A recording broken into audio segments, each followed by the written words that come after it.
नमस्ते, मैं डॉक्टर राधा माहली, घंटी आधारित शिक्षिका, अर्थशास्त्र विभाग, जेएलएन कॉलेज चकधरपुर, कोल्हान विश्वविद्यालय से। आज का ये video UG semester 3 economics honours के विद्यार्थियों के लिए है। पब्लिक फाइनेंस पेपर से रिलेटेड है। आज के इस वीडियो में हम लोग चर्चा करेंगे कि सार्वजनिक व्यय क्या है और सार्वजनिक व्यय में वृद्धि के प्रमुख कारण कौन कौन से हैं। तो सबसे पहले हम लोग शुरुआत करते हैं, सार्वजनिक व्यय क्या है। सार्वजनिक व्यय लोक सत्ताओं द्वारा किया गया व्यय होता है।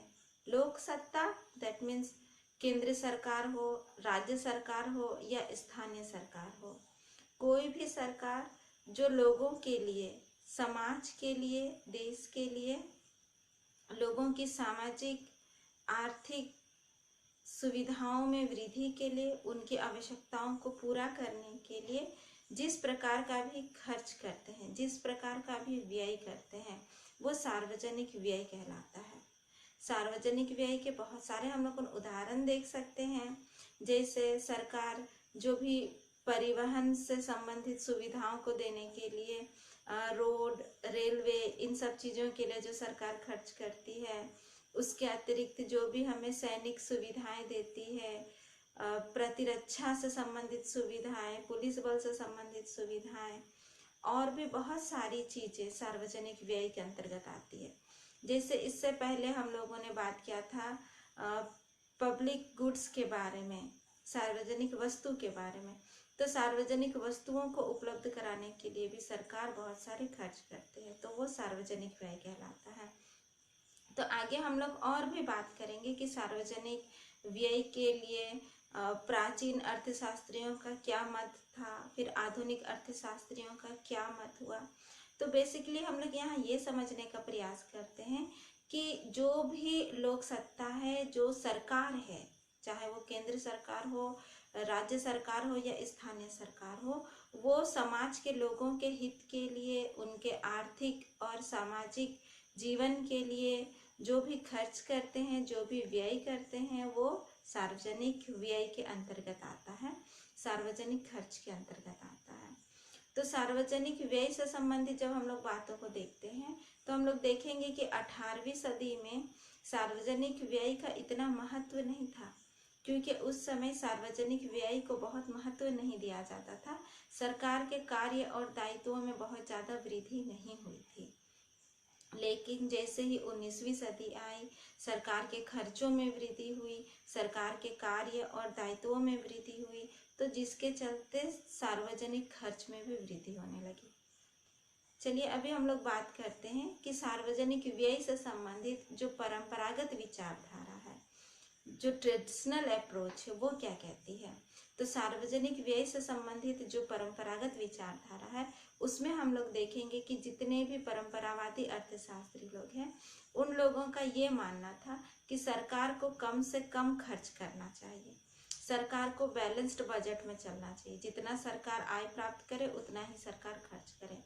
परंपरावादी अर्थशास्त्रियों का मानना था कि सरकार अगर बहुत ज़्यादा खर्च करती है तो ये वेस्टेज ऑफ मनी होता है, क्योंकि इससे लोगों पर करारोपण का ज़्यादा बोझ बढ़ता है, भार बढ़ता है, इसीलिए सरकार को ज़्यादा खर्च नहीं करना चाहिए। जितने भी परंपरावादी अर्थशास्त्री लोग थे, उनका ये मानना था कि सरकार को सिर्फ न्याय और सुरक्षा से संबंधित चीज़ों पर ही खर्च करना चाहिए और उसी पर ही उसको ध्यान देना चाहिए। बाकी औद्योगिक क्रियाओं में, जो इकोनॉमिकल एक्टिविटीज़ में या अंतर्राष्ट्रीय व्यापार के मामले में सरकार को ज़्यादा इंटरफेयर नहीं करना चाहिए। तो इस तरह हम लोग देखते हैं कि जितने भी परंपरावादी विचारक जो थे, उन्होंने राज्य के कार्य और दायित्वों को बहुत छोटे क्षेत्र में सीमित कर दिया था, बहुत छोटे क्षेत्र में उन्हें रख दिया था, जिसके चलते सरकार को बहुत ज़्यादा खर्च करना नहीं पड़ता था, कम ही करना पड़ता था। उनका यही राय था कि सरकार जो है वो कम से कम खर्च करे। लेकिन बाद में जब आधुनिक विचारधारा आई और तब बहुत सारे आधुनिक अर्थशास्त्रियों ने, दूसरे अर्थशास्त्रियों ने, विचारकों ने भी कहा कि नहीं, सरकार के कार्य और दायित्वों में वृद्धि हुई है। क्योंकि जैसे परंपरावादी लोग सोचते थे, परंपरावादी परंपरावादी विचारक लोग सोचते थे कि सरकार को सिर्फ सुरक्षा से संबंधित काम में खर्च करना चाहिए, लेकिन जो भी आधुनिक विचारक जो लोग हैं, इनका मानना था कि सरकार का कार्य अभी कल्याणकारी कार्य हो गया है और सरकार को लोगों के कल्याण, लोगों के भलाई के लिए भी बहुत ज़्यादा खर्च करना पड़ता है। तो इसके लिए सरकार को बहुत सारी आर्थिक इकोनॉमिक एक्टिविटीज़ में भी इंटरफेयर करना पड़ता है। तो सरकार के कार्य और दायित्वों में बहुत अधिक वृद्धि हो गई है और सरकार के कार्यों का भी बहुत अधिक विस्तार हुआ है। जैसे इतनी बड़ी जनसंख्या का भरण पोषण करने के लिए, लोगों को सही सामाजिक जीवन देने के लिए सरकार को खर्च करना पड़ता है। सुरक्षा, शांति व्यवस्था को बनाए रखने के लिए सरकार को जो भी उनके जो प्रशासनिक दायित्व हैं, उन प्रशासनिक दायित्वों को पूरा करने के लिए भी सरकार को खर्च करना पड़ता है। इसके अतिरिक्त जो प्राकृतिक आपदाएं आती है, उन प्राकृतिक आपदाओं से निपटने के लिए, लोगों को सामाजिक सुरक्षा वगैरह प्रदान करने के लिए, लोगों को आधारभूत सुविधाएं प्रदान करने के लिए भी सरकार को बहुत अधिक खर्च करने पड़ते हैं। ये सब सरकार का दायित्व है। इसीलिए आज हम लोग मानते हैं कि सरकार के कल्याणकारी कार्यों में वृद्धि हुई है और अभी वर्तमान में सरकार का जो आर्थिक, लोगों के जीवन में जो भी आर्थिक भूमिका रहती है, उसके साथ साथ सामाजिक जीवन को भी अच्छा बनाने के लिए सरकार को बहुत अधिक खर्च करना पड़ता है। तो नई विचारधारा में हम लोग देखेंगे कि नई विचारधारा सरकार को एक ब्रॉड कंसेप्ट देती है, सरकार के खर्च को एक बड़ा दायरा देती है। उसके साथ भी हम लोग देखते हैं जैसे अभी व्यापार चक्र से संबंधित समस्याओं से निपटने के लिए भी सरकार को खर्च करना पड़ता है और जब तक सरकार इंटरफेयर नहीं करेगी खर्च को लेके, तब तक हम लोग मंदी से बाहर नहीं निकल सकते। तो इस तरह से सरकार के खर्चों का जो एरिया है, जो विस्तार है, जो क्षेत्र है, वो बहुत फैल गया है। तो आधुनिक अर्थशास्त्रियों का मानना है कि नहीं, सार्वजनिक व्यय का, सरकार के खर्च का दायित्व बहुत अधिक है, उसका क्षेत्र बहुत अधिक है। तो इस प्रकार हम लोगों ने देखा कि सार्वजनिक व्यय का कंसेप्ट क्या है और इससे लेके जो भी परंपरावादी विचारक थे उन लोगों ने क्या कहा था और जो भी आधुनिक विचारक लोग आए, आधुनिक विचारधारा जो आई, वो सरकार के कार्य और दायित्वों में लगातार वृद्धि की ओर बता रही है, संकेत दे रही है और ये कहती है कि जैसे जैसे आर्थिक विकास होता जाएगा वैसे वैसे सरकार के कार्य और दायित्वों में वृद्धि भी होती जाएगी। अब चलिए हम लोग आगे चल के ये बात करते हैं कि वो कौन कौन से कारण हैं जिसके चलते सार्वजनिक व्यय में वृद्धि हुई है, सरकार के कार्य और दायित्वों में वृद्धि हुई है। तो हम लोग कुछ मुख्य बिंदुओं पर हम लोग बात करते हैं। सारे बिंदुओं पर बात करना संभव नहीं है, लेकिन कुछ कुछ मुख्य बिंदुओं पर हम लोग बात करते हुए देखते हैं कि किन किन कारणों से सरकार के जो खर्चे हैं सार्वजनिक व्यय में बहुत अधिक वृद्धि हुई है। तो सबसे पहले हम लोग देखेंगे कि सरकार के जो भी राजनीतिक क्रियाकलाप हैं या सरकार के जो भी राज्य से संबंधित जो क्रियाकलाप है उसमें लगातार वृद्धि हुई है। वर्तमान समय में जैसे मैंने थोड़ी देर पहले ही कहा कि कल्याणकारी कार्यों में वृद्धि हुई है। अभी समाज को, लोगों के लिए बहुत अधिक कार्य करना पड़ता है। तो इन सब चीज़ों के लिए भी, जैसे खासकर हम लोग देख सकते हैं कि शिक्षा, स्वास्थ्य और मनोरंजन के लिए सरकार को बहुत अधिक खर्च करना पड़ता है। तो राज्य के कार्यों में वृद्धि के साथ साथ सरकार के खर्च और दायित्वों में भी वृद्धि हुई है, इसके लिए भी सरकार को खर्च करना पड़ता है। फिर आगे हम लोग ये देख सकते हैं कि सरकार जो है वो परिवहन पर भी खर्च करती है, क्योंकि परिवहन का साधन अगर अच्छा डेवलप नहीं हुआ रहेगा तो हमारे पास जितने भी एक्स्ट्रा श्रम है उस श्रम का हम लोग प्रयोग नहीं कर पाएंगे, उन संसाधनों का हम लोग प्रयोग नहीं कर पाएंगे। तो इसीलिए सरकार को भी परिवहन पर बहुत अधिक खर्च करना पड़ता है। इसके साथ हम लोग देखेंगे कि जैसे बिजली व्यवस्था हुआ या सिंचाई व्यवस्था हुआ, तो इन चीज़ों पर भी सरकार को बहुत अधिक खर्च करना पड़ता है। तो इस तरह से जैसे जैसे राज्य के कार्य और दायित्वों में वृद्धि हो रही है, राज्य के क्रियाकलापों में वृद्धि हो रही है, उसी प्रकार से सार्वजनिक व्यय में, सरकार के खर्चों में भी वृद्धि हो रही है। अब नेक्स्ट हम लोग देखेंगे कि हमारे देश में जैसे जैसे जो औद्योगिक विकास हुआ, ये भी सार्वजनिक व्यय में वृद्धि का एक कारण रहा है। औद्योगिक विकास के साथ साथ क्या हुआ, जब उद्योगों का विकास हुआ तो लोगों के आय स्तर में वृद्धि हुई, उनके जीवन स्तर में वृद्धि हुआ। अब जीवन स्तर में वृद्धि होने के साथ साथ उनके ऊपर भी सरकार को अब अधिक खर्च करना पड़ रहा है, क्योंकि अभी उद्योगों का जो भी विकास हुआ है, तो उद्योगों में विकास के लिए सरकार को अधिक कच्चे माल की जरूरत पड़ती है। फिर उद्योगों से संबंधित बहुत सारे नियम कानून बनते हैं, जैसे श्रमिकों के लिए जो संरक्षण की नीति होती है, और फिर उद्योगों के अंतर्गत सरकार को ये भी ध्यान देना पड़ता है कि आय एवं धन का वितरण किस प्रकार होगा, और उसके साथ साथ जो भी श्रमिक है उनकी आर्थिक सुरक्षा से संबंधित बातों को सरकार को ध्यान देना पड़ता है। औद्योगिक विकास के संदर्भ में मैं एक बात और बताना चाहूँगी कि बहुत जगह निजी उद्योगों का भी विकास हुआ है और उसके साथ साथ सार्वजनिक उद्योगों का भी विकास हुआ है। तो जहाँ जहाँ बड़े बड़े भारी उद्योगों की बात हुई है, तो भारी भारी बड़े उद्योगों में यानी कि वृहद उद्योगों में या लार्ज स्केल इंडस्ट्रीज जो है, तो उनमें सरकार को बहुत अधिक खर्च करना पड़ता है। इतना अधिक खर्च कोई व्यक्ति उठा नहीं पाता है, क्योंकि बड़े उद्योग में रिस्क भी बड़े होते हैं, खर्चे भी बड़े होते हैं, तो सरकार को सामने आना पड़ता है और सरकार को इनके लिए खर्च करना पड़ता है, अधिक मात्रा में खर्च करना पड़ता है, अधिक रिस्क उठाना पड़ता है। तो ये जो बड़े उद्योग जो स्थापित हो रहे हैं, इसके लिए भी सरकार के खर्चों में वृद्धि हुई है। इसके साथ साथ हम लोग देखेंगे कि बहुत सारे उद्योगों का सरकार ने राष्ट्रीयकरण किया है या उसको अपने एरिया में ले लिया है। तो जब सरकार कुछ निजी उद्योगों को सार्वजनिक उद्योगों में शामिल करती है, तो निजी उद्योगों को उसको क्षतिपूर्ति भी प्रदान करना पड़ता है, उसको वो जो उनका लॉस हुआ है उसका भी भरपाई करना पड़ता है, और प्लस सरकार का जो एक्स्ट्रा काम रहता है, एक्स्ट्रा लोड रहता है, वो भी बढ़ा। उद्योगों के मामले में जो सरकार का आगे आना ये बहुत इम्पोर्टेंट है, क्योंकि अगर सरकार आगे नहीं आती है और सार्वजनिक उपक्रम का विकास नहीं होता है, तो एकाधिकारी प्रवृत्ति, अर्ध एकाधिकारी प्रवृत्ति, इन सबको बढ़ावा मिलता है और इससे और आर्थिक समस्याएं अधिक उत्पन्न हो सकती हैं। तो सरकार ये प्रयास करता है कि लोगों को अधिक से अधिक वस्तुएं उपलब्ध हो पाए, सही दाम पर उपलब्ध हो पाए। तो इसके लिए सरकार को आगे आना पड़ता है और जितने भी इंडस्ट्रियल डेवलपमेंट हुए हैं उसमें सरकार को सपोर्ट करना पड़ता है। औद्योगिक विकास ऐसे ही नहीं हुए हैं, औद्योगिक विकास के लिए बहुत सारे तकनीकों की आवश्यकता होती है, पूंजी की आवश्यकता होती है, तो इसके ऊपर भी सरकार को खर्च करने पड़ते हैं। नए नए तकनीकों को मंगाने के लिए, एक्स्ट्रा पूंजी अवेलेबल कराने के लिए बहुत मामलों में सरकार को कर्ज लेके भी इन औद्योगिक विकास को सफल बनाने के लिए आगे आना पड़ता है। तो इस तरह से हम लोगों ने देखा है कि जो औद्योगिक विकास के चलते भी सरकार के जो है खर्च और दायित्वों में वृद्धि हो रही है। अगला पॉइंट हम लोग देखेंगे कि सामाजिक सुरक्षा के संदर्भ में भी सरकार के खर्चों में वृद्धि हुई है। आज प्रत्येक व्यक्ति को सामाजिक सुरक्षा चाहिए, जैसे सरकार बहुत सारी सामाजिक सुरक्षाएं उपलब्ध कराती है, जैसा पेंशन हो गया, वृद्धावस्था पेंशन हो गया, बेरोजगारी भत्ता हो गया।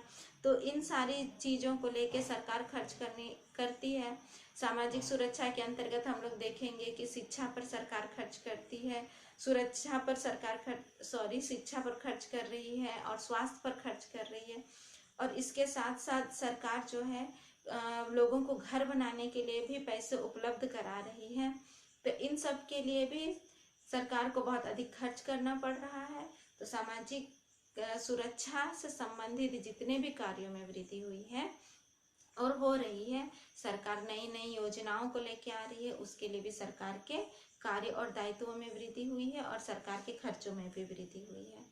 अब हम लोग और देखेंगे कि जैसे सरकार ने जो भी कार्य किए हैं, जैसे सामाजिक सुरक्षा के संदर्भ में अब सरकार को और ध्यान देना पड़ रहा है, निःशुल्क सुविधाएं उपलब्ध करानी पड़ रही है लोगों को, क्योंकि कल्याणकारी राज्य के संदर्भ में सामाजिक सुरक्षा बहुत मायने रखता है और सरकार को इस पर अधिक खर्च करना पड़ता है, इसलिए भी सरकार के खर्चों में वृद्धि हुई है।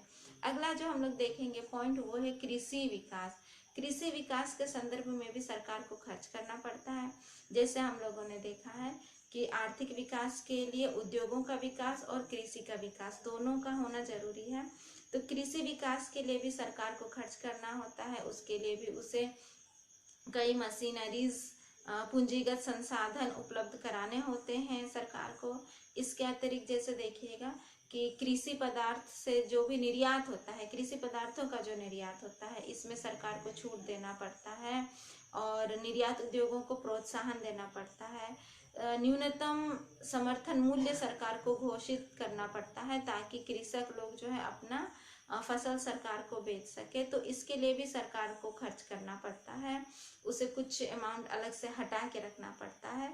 तो हम लोग देख रहे हैं कि लगातार हमारे देश में कृषि के विकास के लिए कृषि कार्य से संबंधित अनुसंधान हो रहे हैं, नए नए खोज हो रहे हैं। तो सरकार इस नए अनुसंधान और खोज के लिए भी खर्च कर रही है। और वर्तमान में हम लोग देख रहे हैं कि जिस ढंग से कृषि का आधुनिकीकरण हो रहा है, तो उस आधुनिकीकरण को सफल बनाने के संदर्भ में, उस आधुनिकीकरण को सफल करने के लिए भी सरकार को कृषि के क्षेत्र में बहुत अधिक खर्च करना पड़ रहा है। इसके अतिरिक्त आप देखिएगा कि जो भी किसान लोग होते हैं, किसानों को कम दाम पर उनको ऋण उपलब्ध, कम ब्याज पर उनको ऋण उपलब्ध कराना, उनको अनुदान देना, उनको सब्सिडी देना, और कृषि से संबंधित जो भी उसे कच्चे माल चाहिए, जैसे उर्वरक चाहिए, खाद चाहिए, बीज चाहिए, इसे कम कीमत पर उपलब्ध कराना। तो इन चीज़ों के लिए भी सरकार के खर्च जो है वो बढ़ गए हैं। तो इस प्रकार हम लोग देख रहे हैं कि कृषि के क्षेत्र में भी सरकार के खर्च में वृद्धि हुई है। तो अब आगे हम लोग देखते हैं कि नेक्स्ट पॉइंट क्या है, जिससे हम लोग ये बात कर सके कि सार्वजनिक व्यय में वृद्धि क्यों हुई है। तो नेक्स्ट हम लोग देखते हैं कि जो कीमतों में लगातार वृद्धि हो रही है, तो कीमतों में लगातार वृद्धि के चलते भी सरकार के खर्चों में वृद्धि हुई, क्योंकि जब कीमतों में वृद्धि होगी तब जितने भी श्रमिक रहते हैं उनको उनको महंगाई भत्ता चाहिए, और फिर वो अपने वेतनों में वृद्धि की मांग करेंगे। तो इस प्रकार से वेतन में वृद्धि होगी। फिर जब कीमतों में वृद्धि हो रही है तो सरकार को भी बहुत सारी चीज़ों को खरीदने में अधिक पैसे खर्च करने पड़ेंगे, उसका बजट जो है वो भाग जाएगा। तो इस प्रकार भी हम लोग देखते हैं कि कीमतों में वृद्धि के चलते भी सरकार के खर्चों में वृद्धि हुई है।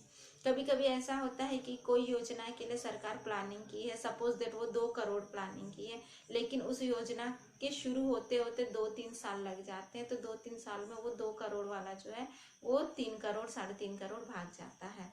तो इस तरह से सरकार के खर्चों में भी वृद्धि हो रही है, क्योंकि मूल्यों में वृद्धि हो रही है। तो मूल्यों में वृद्धि के चलते भी सरकार के खर्चों में वृद्धि हो रही है। अब हम लोग नेक्स्ट एक बड़ा चीज देखेंगे जो सरकार के खर्चों में वृद्धि को दर्शाता है, वो है प्रतिरक्षा। देश की प्रतिरक्षा पर सरकार को बहुत बड़ा अमाउंट खर्च करना पड़ता है। जो भी हमारे सैनिक है उनके ऊपर, और सैनिक से संबंधित जो भी युद्ध से संबंधित जो भी युद्ध से संबंधित जो भी सामग्री है, और सैनिकों से संबंधित जो उनकी सैन्य सामग्री, तो उन सारी चीज़ों के लिए भी सरकार को बहुत अधिक मात्रा में खर्च करना पड़ता है। हमारे राष्ट्र आय का एक बड़ा भाग हम लोग प्रतिरक्षा पर खर्च करते हैं। अब लेकिन देखिए, जैसा वर्तमान में जितना टेक्नोलॉजी डेवलप हो रहा है, हर दिन नए नए युद्ध से संबंधित जो भी अस्त्र शस्त्र हैं वो आते जा रहे हैं, और सरकार के खर्च बढ़ रहे हैं। क्योंकि युद्ध से संबंधित जो भी टेक्नोलॉजी है, आज अगर कुछ नया है तो कल वो पुराना हो जा रहा है। और अगर हम लोगों को दूसरे देशों के साथ में सुरक्षा के मामले में साथ साथ चलना है, तो हमें भी उनके हिसाब से अपग्रेड होना पड़ेगा। और नहीं तो उनके पास नई तकनीक होगी, न्यू टेक्नोलॉजी होगा, और हम लोग पुराने टेक्नोलॉजी में फंसे रहेंगे। तो युद्ध जब होगा तब तो हम लोग हार जाएंगे और वो लोग जीत जाएंगे। तो अपनी सुरक्षा को पुख्ता बनाए रखने के लिए, अपने आप को स्ट्रांग बनाए रखने के लिए, जिस तरह से दूसरे देश आगे बढ़ रहे हैं प्रतिरक्षा के मामले में, उस तरह से हमें भी आगे बढ़ना पड़ता है। तो इस प्रकार हम लोग बहुत अधिक खर्च कर रहे हैं, यानी कि सरकार जो है वो सैनिक सुरक्षा पर, हमारी प्रतिरक्षा पर बहुत अधिक अपना बजट का हिस्सा जो है वो खर्च करती है। बहुत अधिक खर्च वहाँ पर भी लग रहा है, जिसके चलते भी सार्वजनिक खर्चों में वृद्धि हुई है। और लगातार हमारी सरकार जो है वो अनुसंधान कर रही है, और युद्ध से संबंधित नई रणनीतियाँ, नई तकनीक का प्रयोग में लगे हुए हैं, और नई आविष्कारों में वो जुटी हुई है। तो इसके कारण भी सरकार के खर्चों में वृद्धि हुई है। अगला हम लोग देखते हैं कि शहरीकरण के क्षेत्रों में भी वृद्धि हुई है, क्योंकि औद्योगिक विकास हुआ है। तो औद्योगिक विकास के साथ साथ शहरीकरण, नगरीकरण में भी वृद्धि हुई है। और जब शहरीकरण और नगरीकरण में वृद्धि होती है तो ज़्यादा लोगों के लिए घर उपलब्ध कराना, सड़कें बनाना, गलियाँ बनाना, स्कूल, हॉस्पिटल्स बनाना, मनोरंजन के लिए पार्क वगैरह बनाना, तो इन सारी फैसिलिटीज़ को अवेलेबल कराने में भी सरकार को बहुत अधिक खर्च करना पड़ता है। नेक्स्ट हम लोग देखते हैं कि अभी जैसे कि जनसंख्या में इतनी अधिक तेजी से वृद्धि हो रही है, तो जनसंख्या में वृद्धि जब होती है तो इतनी बड़ी जनसंख्या को खिलाने पिलाने के लिए, उसको रहन सहन के लिए, उसके जीवन यानी कि लाइफ स्टैंडर्ड को मेंटेन रखने के लिए, सुरक्षा देने के लिए, सुविधा देने के लिए, उसका ध्यान रखने के लिए भी सरकार को बहुत अधिक खर्च करना पड़ रहा है। तो नेक्स्ट हम लोग आगे चलते हैं कि जिस तरह से हमारे देश में आर्थिक विकास का कंसेप्ट आया है, इकोनॉमिक डेवलपमेंट आया है, तो इसके लिए भी सरकार को बहुत अधिक खर्च करना पड़ रहा है।